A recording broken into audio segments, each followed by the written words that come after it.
Hi everyone, here's the Bookchemist once again. Today I'm reviewing the short stories of Guy de Maupassant, whom I am probably mispronouncing, but at least I'm not calling him Guy de Maupassant anymore, as I did until 30 minutes ago when I checked his Wikipedia page. Why did I choose to read Maupassant? Funny story, I recently read I Am Providence, the immense biography of H.P. Lovecraft, as I mention every 20 seconds, kind of my favorite writer. That huge biography written by S.T. Joshi, the most important Lovecraftian scholar working today, and throughout the entire book, throughout the biography, Joshi points at a few short stories that were or might have been influences on Lovecraft's fiction that were fundamental to the development of the weird genre in which Lovecraft wrote most of his stories. And one of these stories, one of the stories Joshi mentions is La Horla by Maupassant. Now, I could Google how to pronounce La Horla. I'm sure it's something completely different, and I'm sure it's L'Horla or the Horla, but that would be dishonest. Let's not pretend like I speak French. I don't, and I'm going to keep calling that short story like it's a Spanish cocktail throughout the rest of this video. By all means, please correct me in the comment section. What I did was I went to a bookstore, I picked up a collection by Maupassant, and I read The Horla, and I loved it. It's amazing, it's astonishing. It's possibly the best short story of cosmic horror, of that specific subgenre of the weird story about the insignificance of humankind when faced with the immensity of the universe and of reality. The best short story of cosmic horror from the pre-Lovecraft era, I would say, with the exception of The House on the Borderland by Hodgson, but including The King in Yellow by Robert Chambers, who, in my opinion, as a collection, hasn't aged as well as these other writers. But The Horla is just the tip of the iceberg. If that's a story that's blood-chilling, with terrifying and terrible implications, both in terms of its plot and in terms of its wider reflections that it engenders when it comes to the relationship, again, between human beings and nature as a whole, and of our sense of importance that is maybe not based on anything more than delusion. That's an amazing short story, sure, but the rest of the collection is even more engaging. What I did in the bookstore was I read another very brief short story. I never do that. I never sit down on those very comfortable armchairs and read the books over there. I don't know why.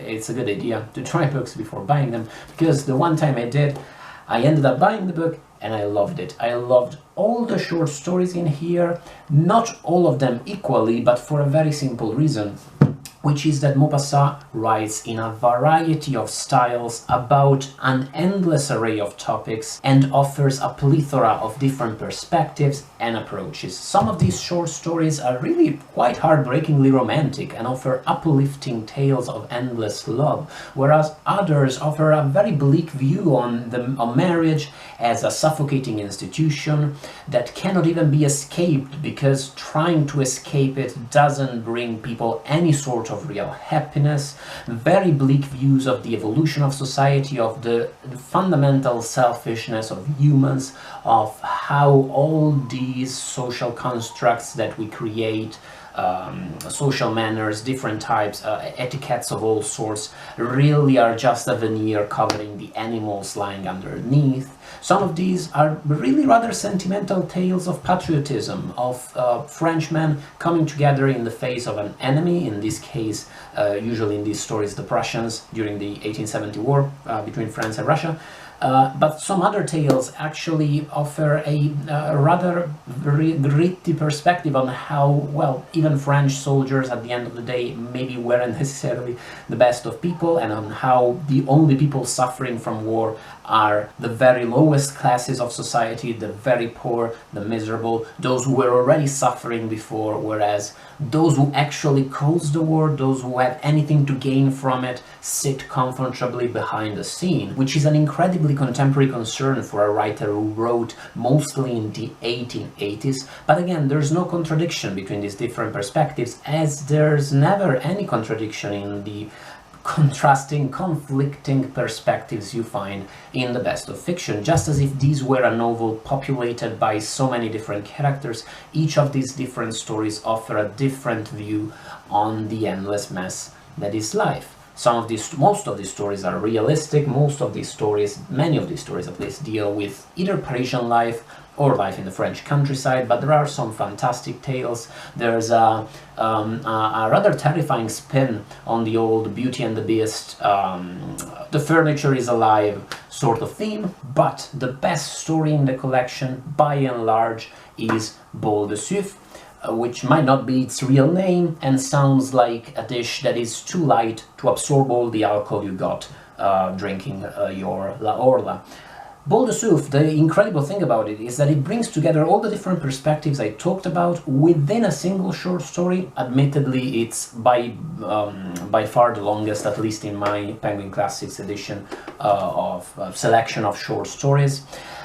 But it's amazing. It reads... I'm not going to say that old truism that it's a short story that reads like a novel. It reads very much like a short story in that it captures with an incredible economy of words and a broad array of different perspectives, all revolving around a single clear idea, which is the protagonist, Boule de Suif herself, as she is, as basically people's opinion of her changes according to how the events progress. And the broader topic, of course, the broader theme behind it of people are beasts and their prejudices are functional to whatever their needs are at the moment. Life sucks. And truly the most astonishing thing about the short story, the one that blows my mind, is that if I understand correctly, Boule de Suif is the first short story Maupassant ever wrote, encouraged by Émile Zola, who apparently, it was kind of a Mary Shelley writes Frankenstein kind of situation. Some other very important canonical writer asked a bunch of guys to write a story to have fun, and we got a masterpiece out of that. I remember watching a documentary about Hokusai, the Japanese painter, where some important critic or other said that painting is an old man's job. As painters progress through life, they acquire an ever better technique and they improve on their style, and many painters produce their masterpieces late in life.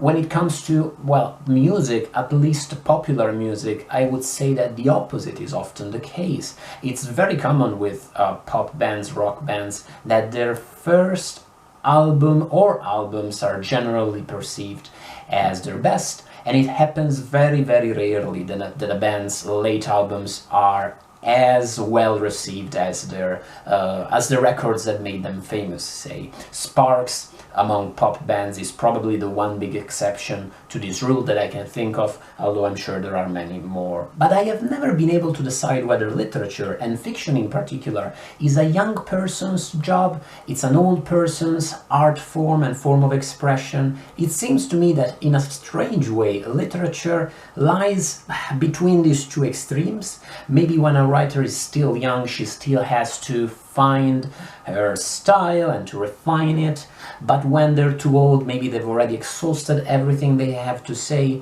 I don't know, but when I think about my favorite writers, almost unfailingly, the works that I consider their best are neither their very first one or two novels or their very late novels. They always come from the middle of their career. Sure, you get writers writing a debut novel that's already a masterpiece. Thomas Pynchon would be a case in point.